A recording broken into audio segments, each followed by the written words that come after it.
So tonight, we got some special artists in the house tonight.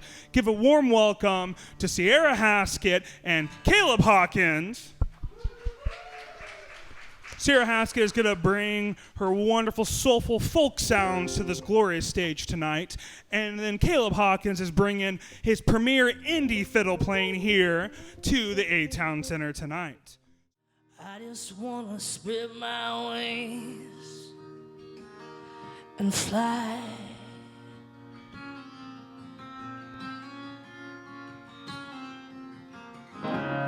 It hurts to love you.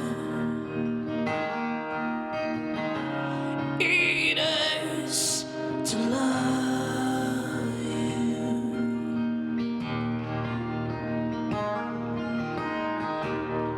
I put one foot in front of the other.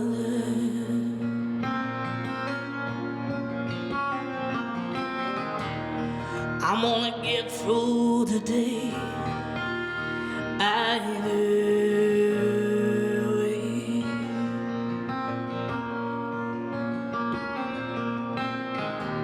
Sometimes I wish that I could see through your darkness of your night, of your days, of your hours, minutes in between.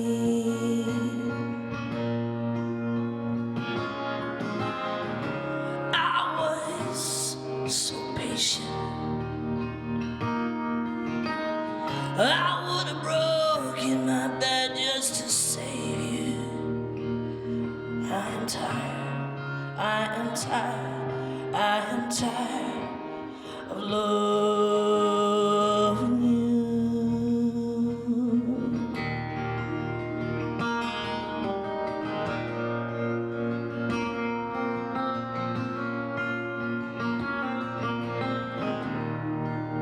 My cage bird, she doesn't sing.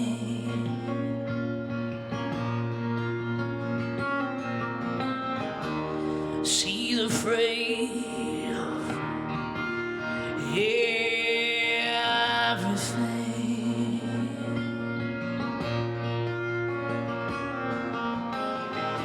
Yeah, my cage bird, she don't sing. She wants to stay hidden inside of her dreams. But I hope one day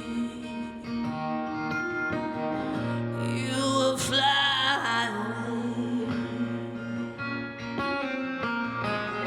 into the blue sky, in the winds of change.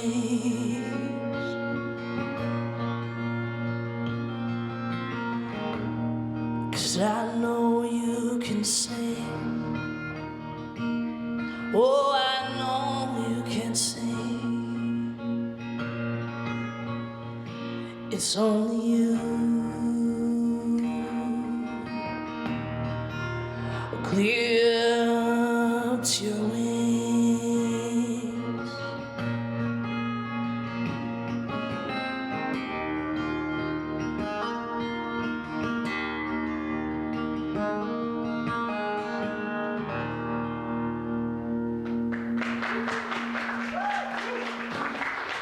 Thank you. You know, I've come to the conclusion I'm a fifth-generation musician because my family has a long history of being terrible waiters. I haven't waited tables since 2016, but I still stay up at night thinking about how table 12 didn't get that extra side of ranch they asked for. And I've talked to other members of wait staff, and they said it bothers them too. So I guess I'm not that unique in that sort of haunting, but I took up the fiddle.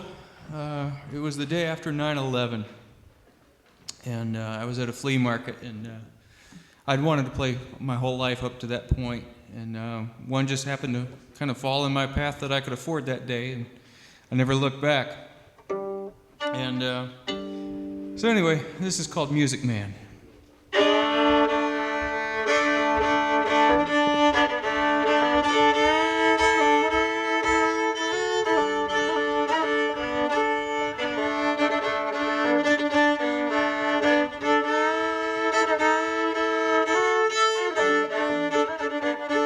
Oh, be it in the tavern or in the market square, I played every song I know for $100 bill.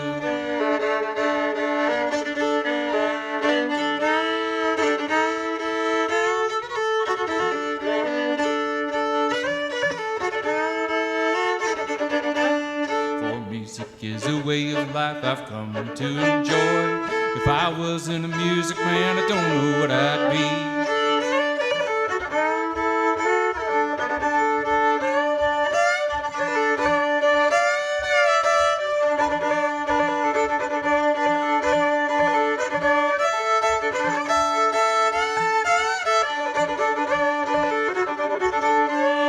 I've dreamed of handsome Molly, I've sang of Clementine, I pine for the hills of home, well in a far-off land.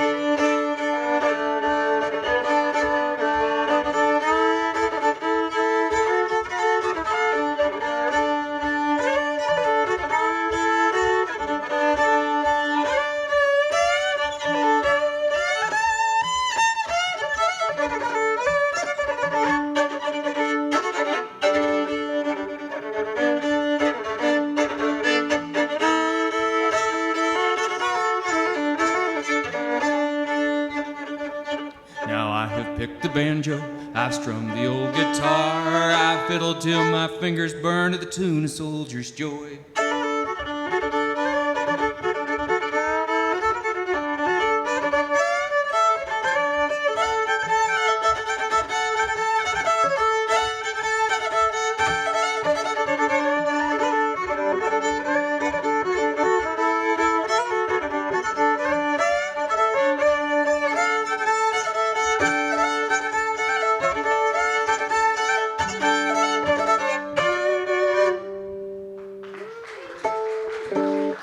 Thank you. I'm proud to be from Anderson. And I will tell you why. We're hard workers here. Everything that you see around us is because of hard work and just this belief in what is possible. And that's, I know you can say that that's, other places too, but there's something about Anderson that keeps us here, that keeps us doing what we're doing. But one thing that I've learned in all these years that I came out in 6th grade, so I've been out for a long time. And I've seen the ebbs and I've seen the flows. And the one thing that I always try to focus on is the similarities. Because there's more of those than all that stuff that they're trying to tell you. So this song is called Bleed, because that's something we all do, right?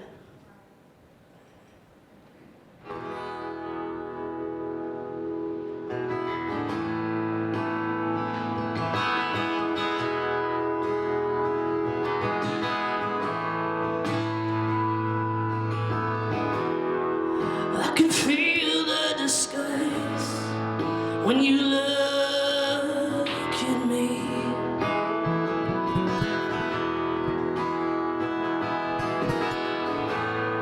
All because I fell in love so deeply.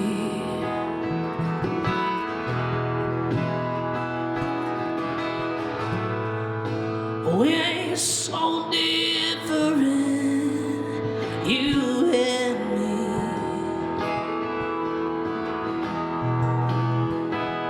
'Cause we both bleed.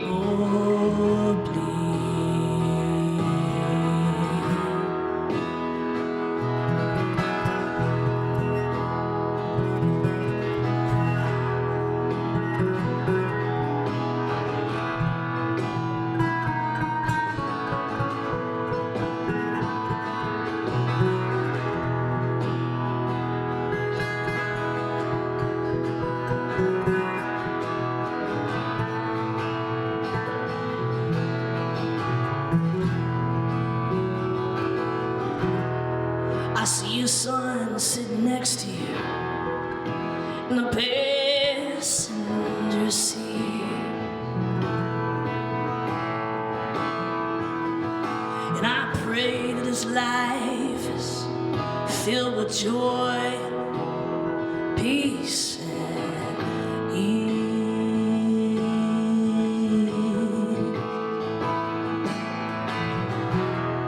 And that he never feels the shame and the terror I felt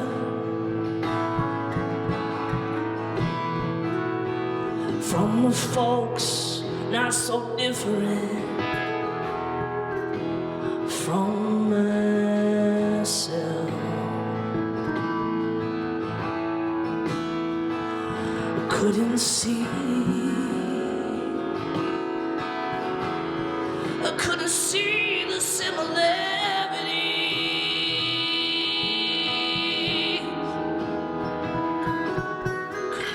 Couldn't see the way all bleed.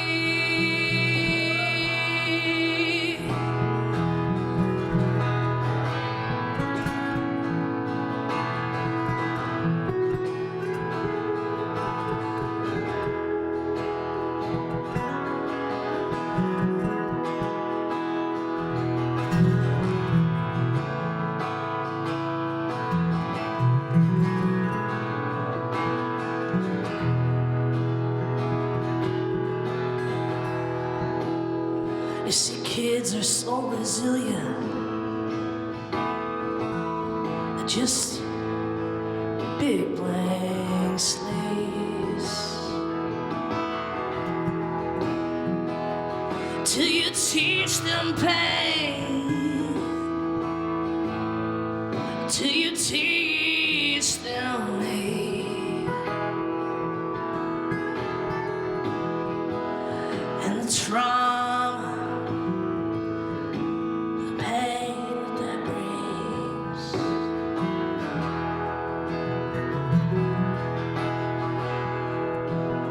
But I know you can't see through your rose-colored glasses. You think I'm just here to buck the masses. But I can promise you one thing. The cuts of hate, they run deep. And we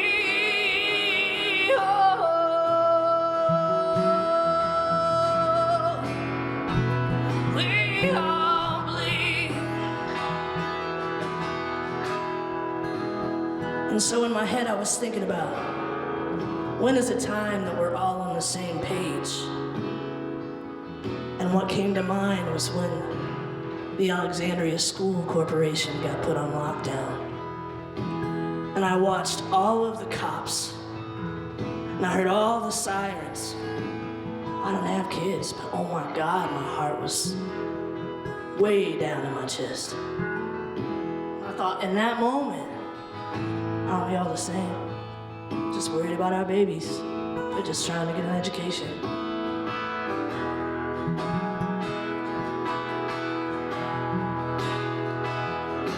And my high school was put on lockdown yesterday. The terror on your face matched mine.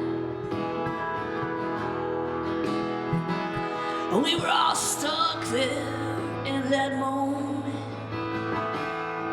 in the same space at the same time. We were so worried about what we might find. In those dreadful minutes, it didn't matter the sight. We were all bleeding together, hoping for a positive outcome. Our blood ran together, and we were all one.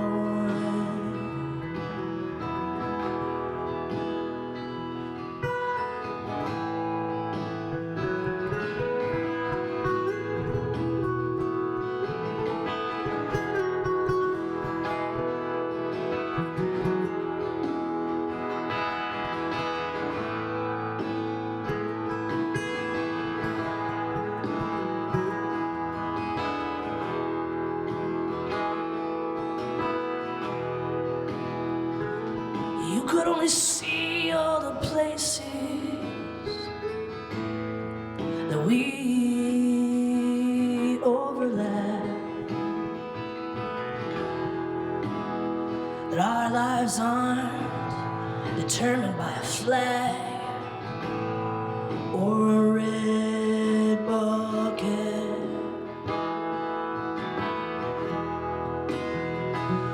We both got calluses on our hands from the work that we do,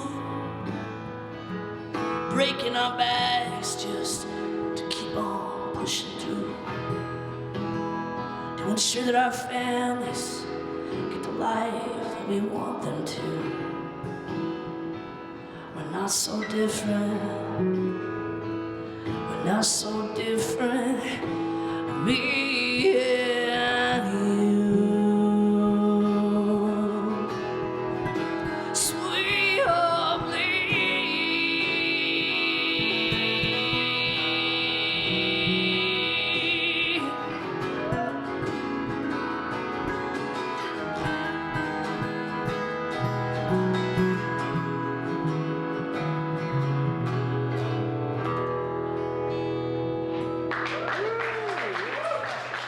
Thank you so much. Thank you. That was wonderful. Should have kept a guitar in standard too. I'm sorry. I'm going to a weird one next, so it's fine. Oh, I'm already there. Thank you so much for having us here. We really appreciate it.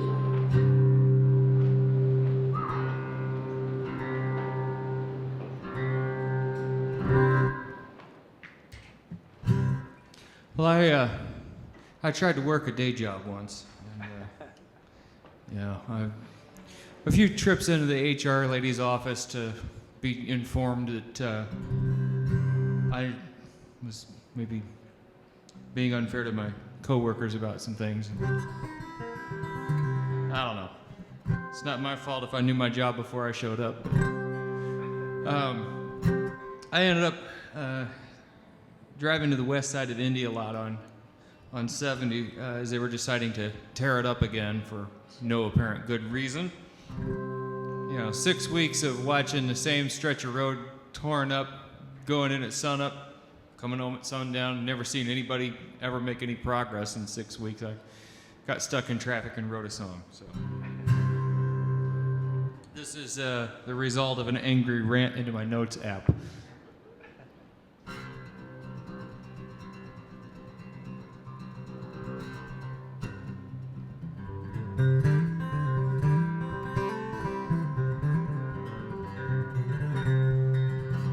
Well, I'm not home yet, a long ways to go. Car's parked out on this interstate, but the tank is getting low. I got a half a chorus, the perfect verse. It doesn't rhyme, it just makes sense.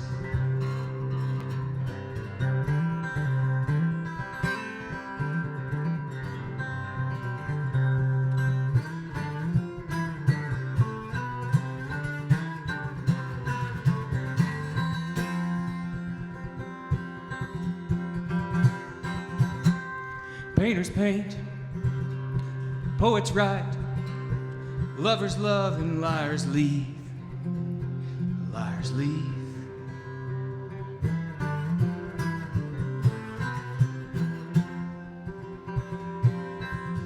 With a half a chorus, the perfect verse, it doesn't rhyme, it just makes sense.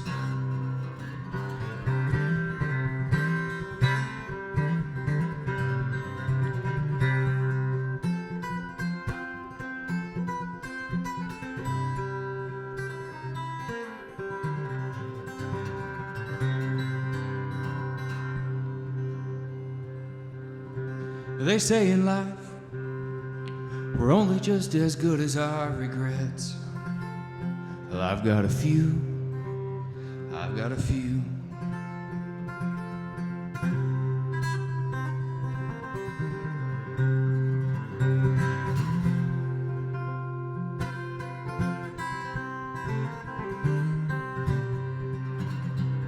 And a half a chorus, the perfect verse. It doesn't rhyme, oh, it it just makes sense.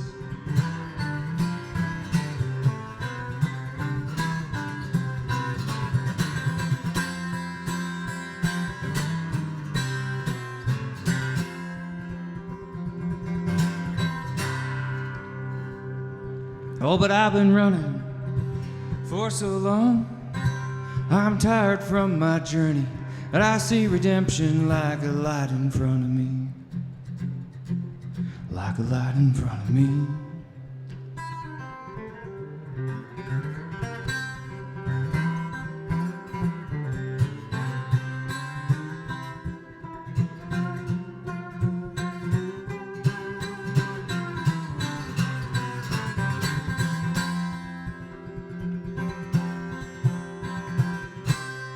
Well, I'm not home yet, a long ways to go.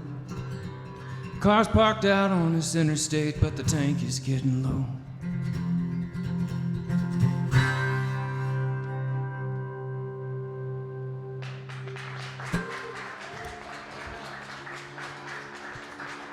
Sounds like my truck going up a hill.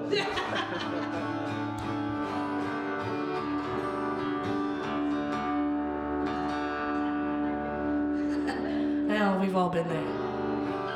You're in drop.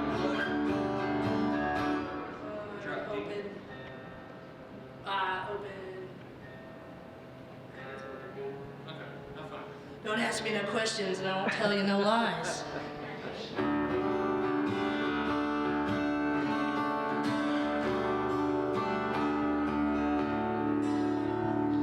I love it though. Give it up for this man, man. This is wonderful. I love this, that we are able to experience this. It's even cooler to be on this side.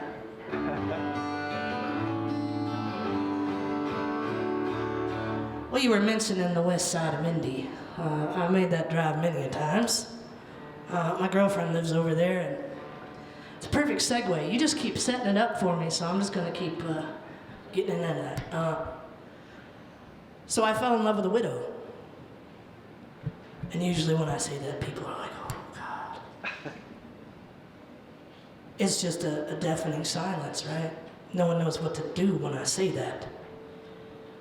And I think it's easy for us to just think, well, how is that possible? How long has he been gone? You know, all these questions.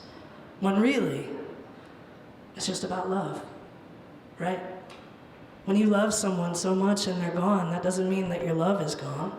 It just means it's going to a different place. That's what grief is love.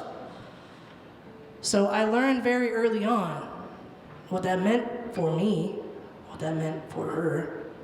And part of that is realizing that when you love someone, you're not just loving the person before you that you see. You're loving every person that made an impact in their life, right? We don't think of it that way because we think of our exes as these awful things that we don't want to talk about, or, man, that was really messed up what happened. Yes, but you wouldn't be here if it didn't. So, the way I see it is when you were in love with someone who was in love with someone else that just happened to unfortunately not be here anymore, doesn't mean that they don't love them anymore. And I have fallen in love with him in a different way because he gave her life. He gave her opportunity. He gave her the chance to grow and bloom. And so I see it as kind of building on his legacy. And I just have this feeling that we probably get along pretty well. And that's how I choose to see it. So that's what this song is about.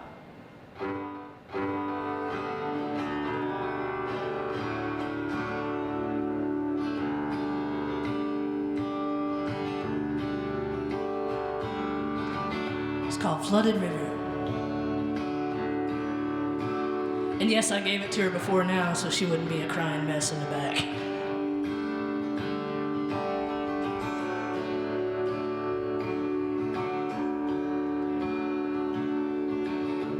Love you if I love you if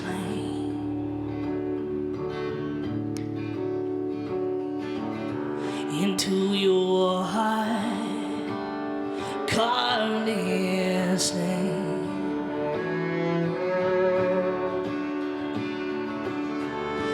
Even now I can feel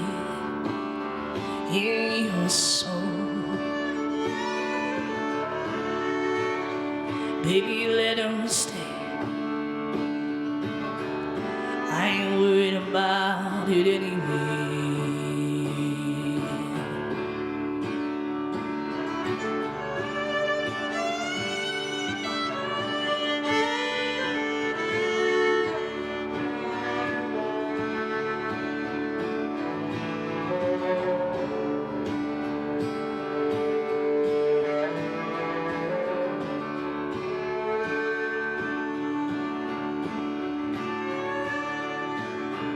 No, there's people out there who think maybe I've lost it,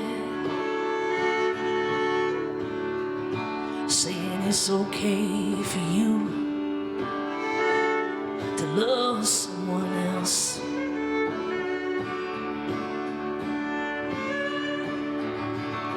I'm threatened by a man, put me in your path to find.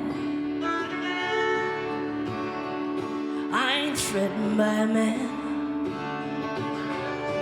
who gave you life.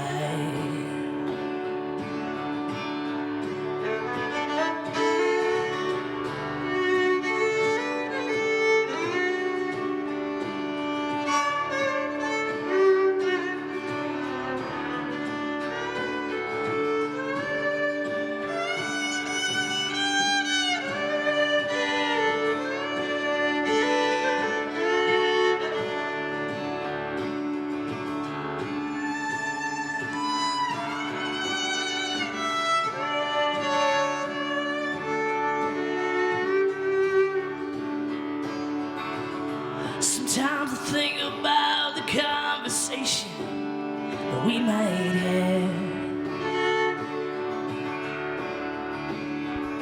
but I'm sure at the end of it we'd probably just laugh. 'Cause I love you.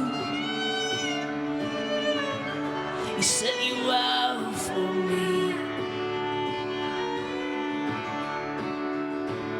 'Cause I love you. I'll always honor his legacy.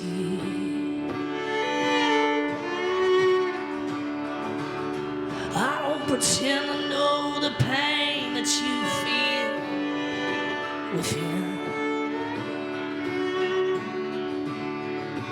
When his picture goes up, his scally cap reminds you of him.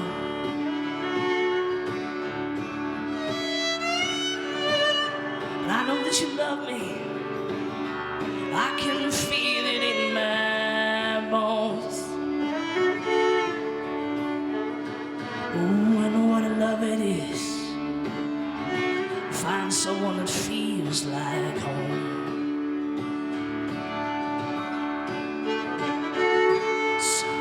Sometimes I think about the conversation we made it.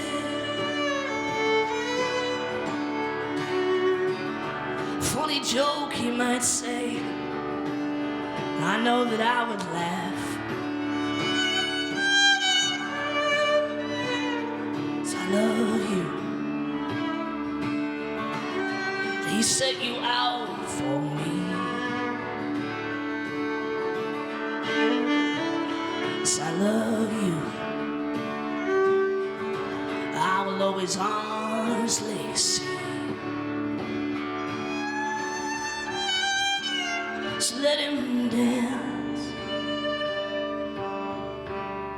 let him sing, let the tears and the joy and the memories just be. What is love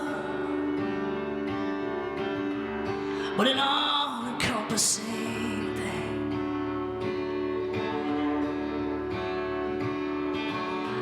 It's a flooded river in the rain, with all the pieces of ourselves we've given along the way. I got a heart so big, I give myself to you. leave a little room for the man who gave his life for you. 'Cause I love you. He put me on your path to find. 'Cause I love you. Home you'll always be mine.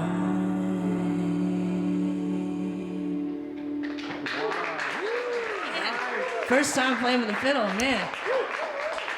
Thank you so much for that. I got chill bumps.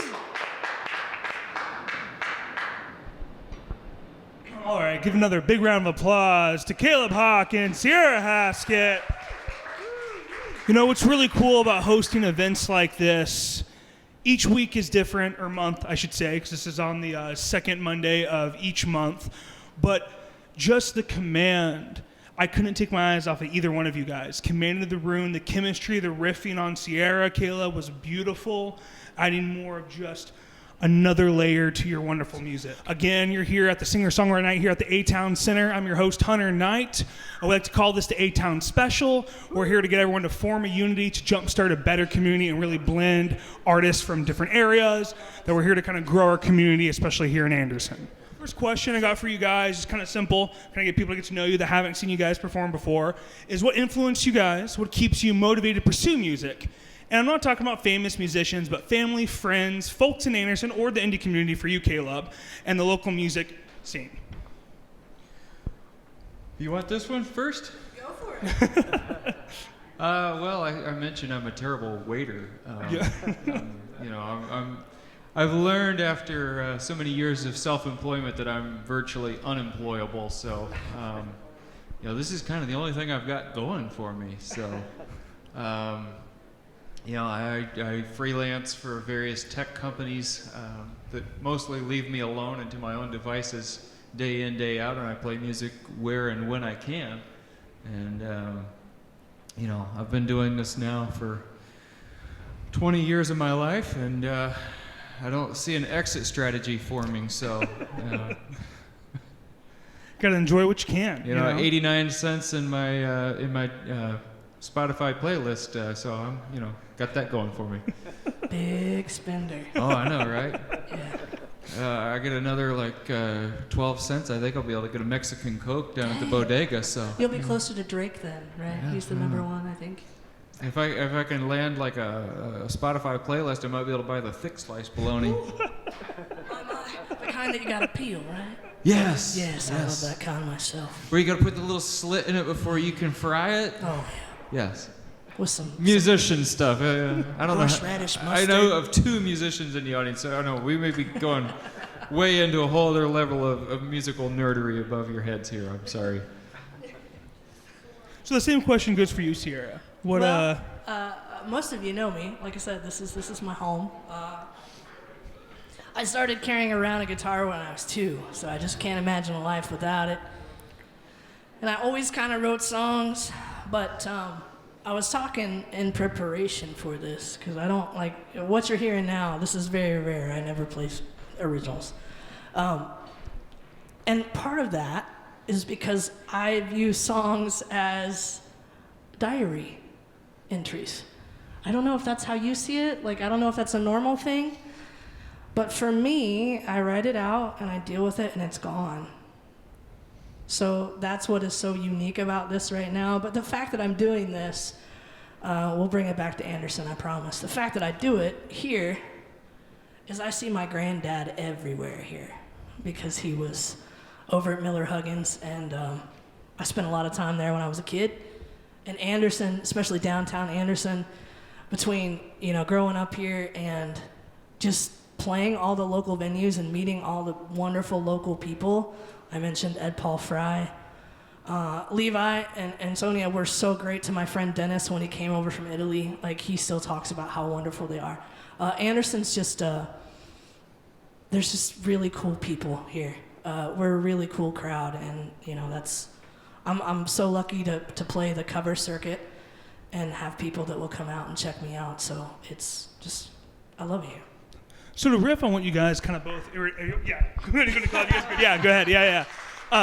To kind of iterate on what you guys kind of both said there, and to kind of tie into this is, I don't know how much covers you play, Caleb, but I know seeing Ciara, and you've played at my work at Belgian Horse quite a few times. You do 2 to 3 hour sets of typically covers, sometimes toss an original there. How does it feel to be able to do sets or do things that are more intimate, that is your original writing? Do you like it better? Do you prefer doing covers? What's the insight on that for you guys?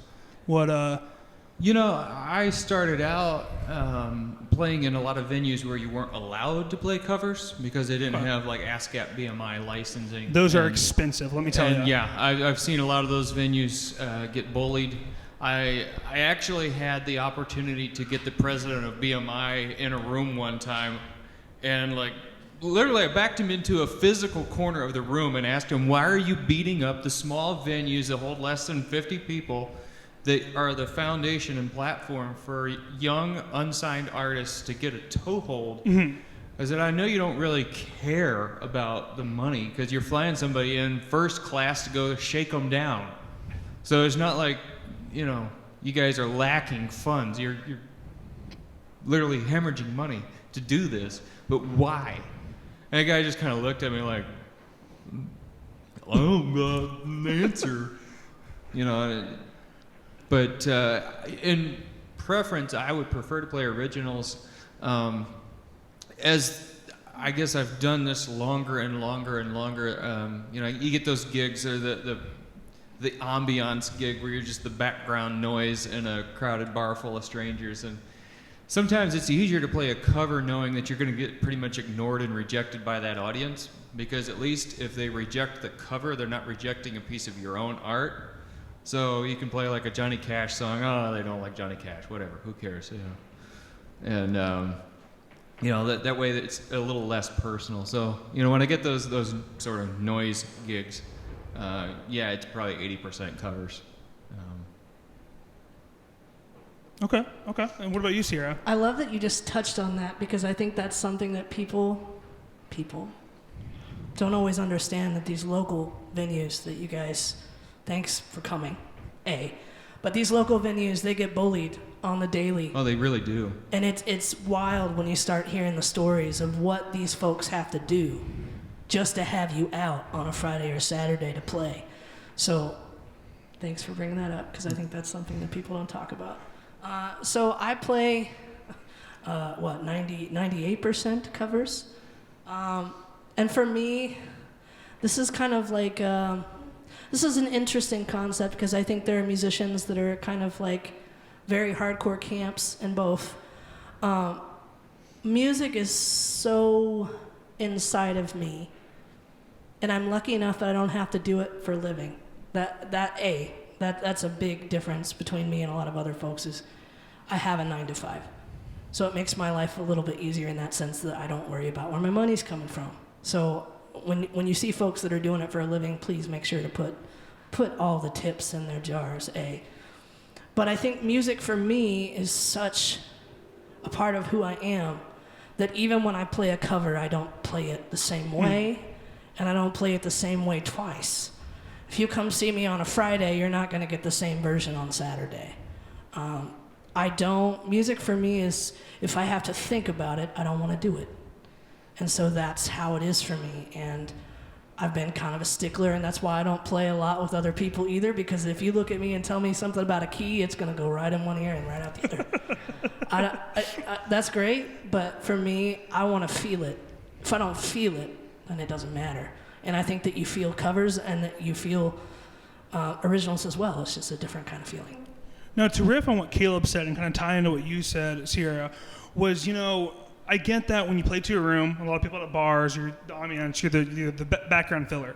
However, what I love when I go to those venues, if I'm going out and scoping out people for where I book, or just going out and just enjoy a night out, I love when an original is slipped in, because you're going to impact one or more people that night when you do an original song, or you do a cover a certain way. You'd have somebody out there that's going to be impacted on what you're bringing on the scene. Now, granted, it may be like 1%, but it's still something that you're putting back into your community, or where you play at, or where you travel to. Because I know you've traveled all the way to, or you're going to Summer Bash in Evansville recently, and you've mentioned that you drove to Cincinnati for a JBL thing, a little promo stuff. Yeah. Oh yeah, So, I've logged tours that were about 5,000 miles through the course of the journey. So. Okay. That's. I mean, what gets you guys through that? Like through the traveling, through doing stuff like that, or use it when going to do those gigs, and to do what you do farther away. This kind of ties into this next question. What impact do you want that to make when you travel far away with your music and performance, to have on the local scene there, or also have on the local scene here and the DIY community? Well, you know, I see the fake Winston Churchill meme pop up a lot. It's my dad read like the complete works of Winston Churchill like at least once a year growing up. And there's a fake meme that goes around, I see about every 4 months, about how the British were going to cut funding for the arts to help fund World War II. And when they asked Winston Churchill what he thought about it, you know, the quote that goes around is that, well, then what are we fighting for? And as it turns out, going through his transcripts and all of his speeches and monologues, he never actually said that. But I did a little research because I'm a good little homeschool kid and I research things incessantly. In 1938, Winston Churchill said this, and this was well before the war, this is well before any economic pinch on the arts. But Winston Churchill said that the arts are essential to any complete national life. The state owes it to itself to sustain and encourage them. Ill fares the race which fails to salute the arts with the reverence and delight which they are due. That's heavy. There's a lot to think about there. You know, I've had people have me play music at funerals. I've had people play music of mine at weddings. I have one song that I did. Some guy comes up to me afterwards. He goes, "I'm 90 days clean. And I think your song's going to be my new fight song." You know, I've watched people go through really hard times, and somehow something that I'm singing and playing gave them just enough of a boost to keep going. And, you know, as long as I keep getting that kind of feedback, I'll keep doing this. You keep building that connection with people. Yeah. Relating, building emotion, building that community with that. Well, and the thing about, especially songwriters, we go through a lot of crap so that you don't have to. I mean, we do. Every time we take a pen to paper, we're usually writing about something that either we've gone through or that someone close to us has gone through. So when we step up the mic and play an original song, that is every bit of life that they have lived up to that point. When the first notes hit, that's life all the way to that point. So, you know, you're getting to witness something at a venue that, especially with original songs, you can go to any bar tonight and probably hear Last Dance with Mary Jane covered by somebody. I mean, or Wagon Wheel. We were talking about Wagon Wheel earlier. We were. I hate that song. Me too. Mama Tried, or, you know, whatever. But when you're seeing something original, it's kind of like going to a really good microbrewery and drinking what the brewery brews right there on site, or a winery, or like a really good restaurant and getting, like, you know, the house specialty, versus just ordering Schlitz. You know, Chef Boyardee, Stouffer's, you know. Do you want Stouffer's or do you want the filet mignon? So, I'm not saying that everybody that's got an original song is bringing filet mignon to the stage here. I mean, I've got some bologna in my own set list, but it's at least the peelable kind, I'm sure. Thick sliced, yes. yes. It is so funny that you bring up Winston Churchill. Again, you're just setting me up, so I appreciate it. Oh, boy. So we talked about, a couple weeks ago, I was lucky enough to go to this beautiful bed and breakfast in Herman, Missouri. And part of what got me there is my Spotify. A guy actually didn't unalive himself after listening to my music, so that was great. And he booked me to play at his B&B. And my girlfriend and I were driving around trying to figure out what we should do, because we're not heavy drinkers, and that's a lot of what they were doing there. So I saw where the National Churchill Museum is in Missouri, and it was only an hour from where we were staying. And I'm a huge history buff. I went to school to be a history teacher. And so for me, I was like, oh, I love Winston Churchill. And they also had a piece of the Berlin Wall. But we were talking about this and the impact. So I love listening to Caleb because what I hear in Caleb is truth. And when I think about the impact that I want to have. So there's a couple, this is a dual thing. For one, I don't look like everybody else, and I refuse to look like everybody else. I am what I am. I'm not going to change. So I want people to come to my show and realize that I am what I am. This is what you're getting, and that, it's important that you look past what you think you should see up on a stage. And two, I am of the mindset that music is a tool to bring us together. And yes. The Lord knows right now we need that, which is kind of what I was talking about in my song about, everybody kind of having similarities versus differences. And that's like impact for me is I think about those kind of things. I want to be your friendly lesbian, right? Like I want to be that person for whatever reason you may not know. You may come up to me, strike a conversation. Maybe I'm the one that can at least, you can tolerate for the 3 hours. And maybe by the end of it, you'll realize that I'm just like you. So that's kind of what I try to do. I think it's great that both of you really try to make an impact on what you're doing, on where you go. And it's just nice when you can just leave essence of yourselves kind of on the stage, where you travel, where you go. And eventually, someone else kind of picks that up and continues the ball rolling on that journey. My last question for you guys, and we'll probably have a little bit of time to probably take a small break if anybody needs to go to the restroom or anything like that, and people can get some drinks up. Make sure to tip your bartender and make sure to support this lovely venue here. But this one, I know Caleb's pretty heated on. We talked about it a little bit, and I didn't get to do it last time, and this is one I was really proud of that I came up with for an interview question, is how can we as a musical community progress the arts and have artists and musicians flourish in Anderson? And for Caleb, you can tie it into here, or you can mention it in Indy.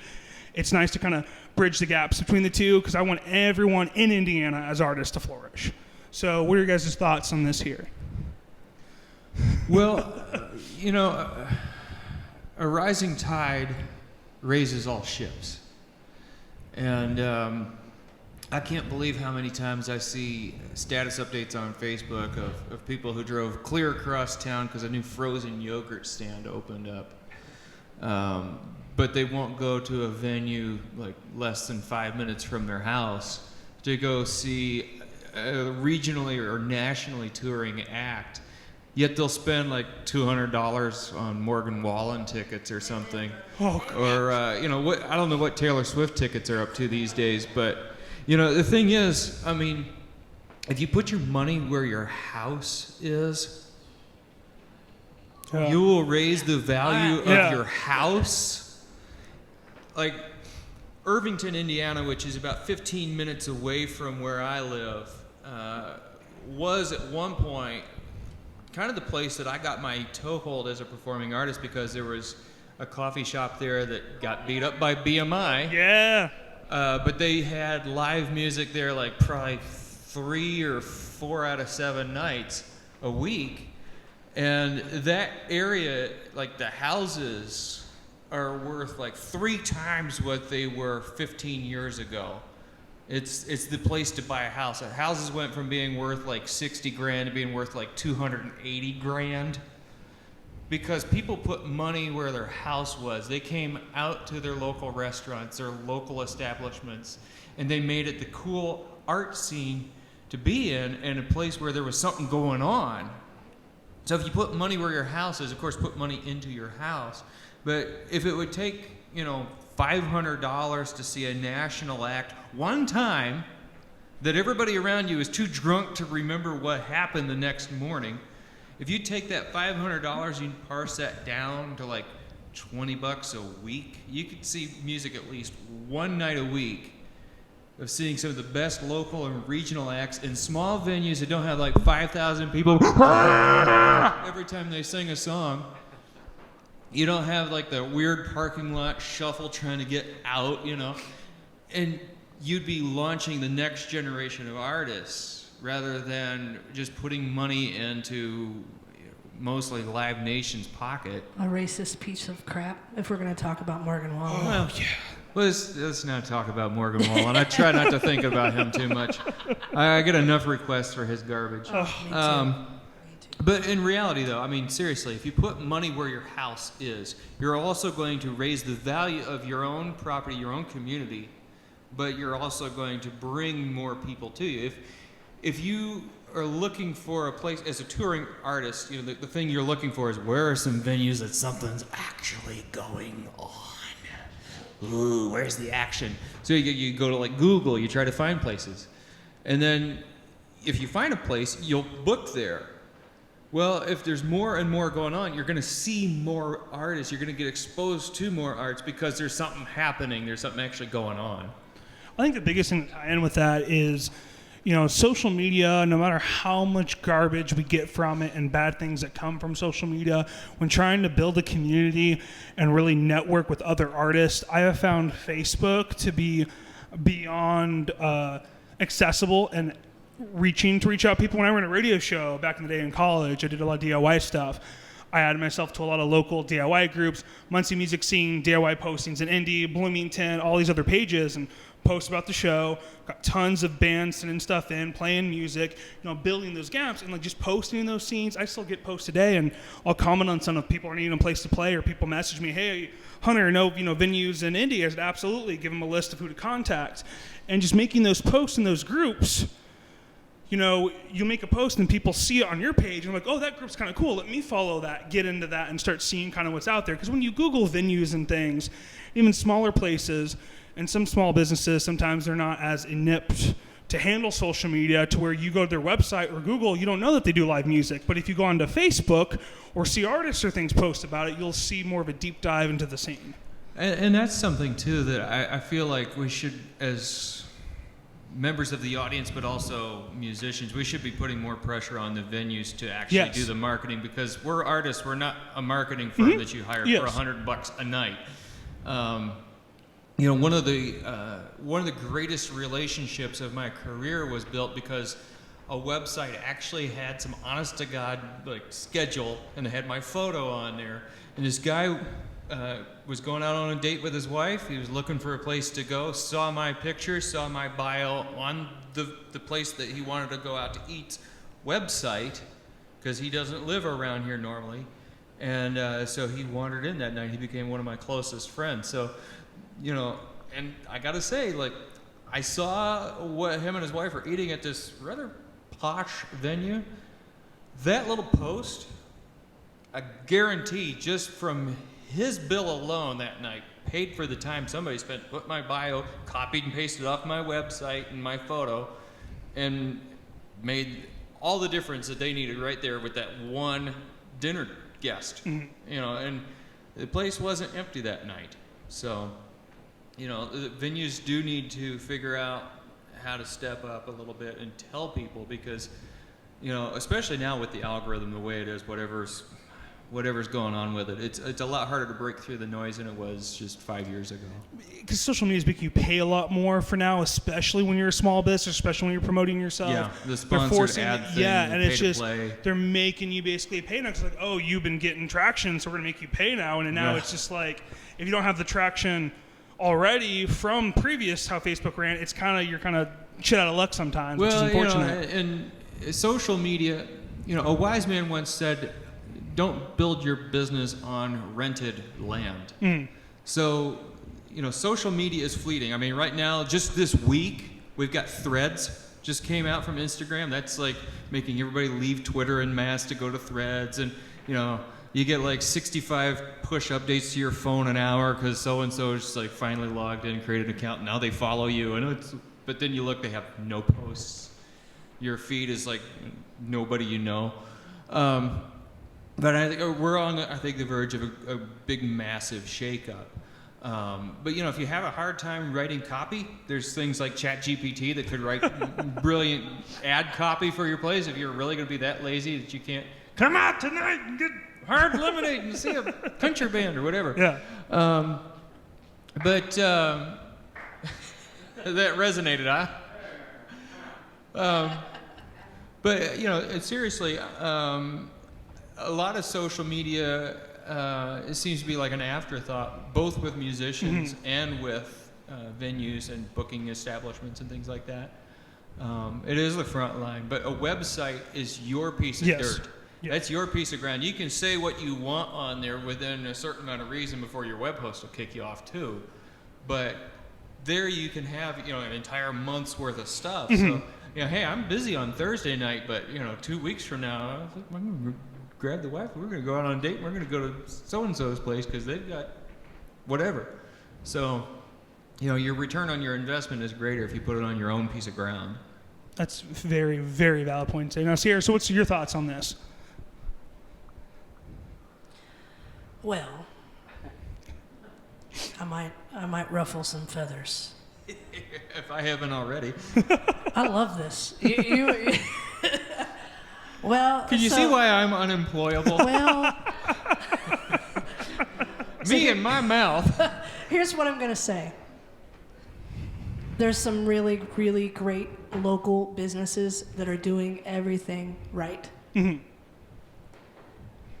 But we also have a city that seems to forget that. Yeah.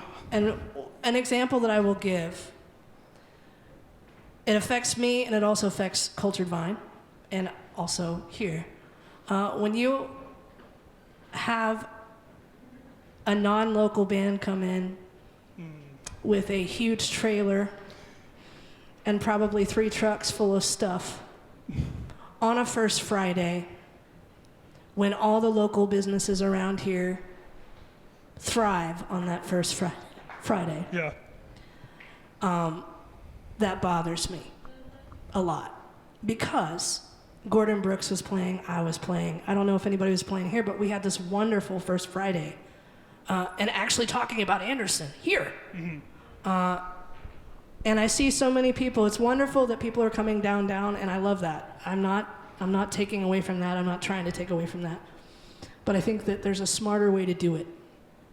And I feel like there's so much of a possibility here that I would love to see more communication between these wonderful businesses and these folks up in their offices that book the same 10 bands every year. It would almost make sense to do a first Friday gig where you have people hop from place to place to hear these performers throughout a night, because I was actually here that Friday, this past Friday. I came to check it out. I was hoping A-Town Center was still open. I was going to pop in and talk to Levi and Sonia, but they already closed up for the night, and I got some food and just kind of listening, kind of looking around, just kind of seeing everything. And what kind of made me upset, especially working from a small business and surprised they allow it, especially with a cop being there, but they had tons of outside coolers with people bringing their Bud Light, Miller Lite and stuff, and you got like Crookerheads down here, Creatures, Cultured, Kettle Top that you could just get to go, walk with maybe a to-go slushie from Cultured or a beer from Creatures or Kettle Top or vice versa, and then come and then kind of sit there, or even better yet, partner with them and have them have a small little tent serving a couple drinks and just kind of support the scene or have people move. That to me would be a big building up, but instead, we have politicians like to slap their name on everything and kind of, I didn't say promote that. So yeah. Yes. I'm okay with saying that. And he's also not a tipper, I can tell you that. And like I said, I love to see people out, and I love to see people out in my hometown, but there's a way to do it. And I think that, in order for us to create, because I look at Nashville, Indiana, for example. We're talking about Irvington. What a lot of these folks do is that everybody is one. Yes. We're not trying to step on everybody's toes. Absolutely. And so that's what makes me mad. It's not even about me. It's about these wonderful venues who, from day one, have been supporting the arts and music and local musicians and paying them what little they had versus these folks that you're probably paying 10 times the amount for. And for what? To take money out of your town. Absolutely. Oh, no, absolutely. And then the thing is, it's a start to something, but they need to kind of look beyond that and see what they can fully create. I agree with you on that because there's so much talent you can get sourced locally, and then bringing big names in, and they're trying to boost morale, so to speak. But there's a better way, I feel like, of doing that, and that's digging deeper into the roots that have already been planted in your town. Yes, we have wonderful musicians here: Katie Joe, Jess Jones, Caleb, Ed Paul Fry. I mean, I can name so many people that write a damn good song compared to Mr. Morgan Wallen, and you don't have to spend $200. Morgan Wallen's biggest hit is a cover. That's true. That's true. But I'm just saying, like, that's what I'm putting on to you guys, I guess, is to think about that next time that you buy that concert ticket. Maybe you think about going to see Caleb or me, even if it's just for an hour. You know, supporting local businesses that way. I think this is great to end on. We're going to take a 5-minute break, guys. Feel free to use the restroom, take a break, walk outside, get some more drinks. Make sure to tip your bartender, and we'll be back with some more tunes from Caleb Hawkins, Ciara Haskett. Thanks, everybody. Can you tell my mouth gets me in a lot of...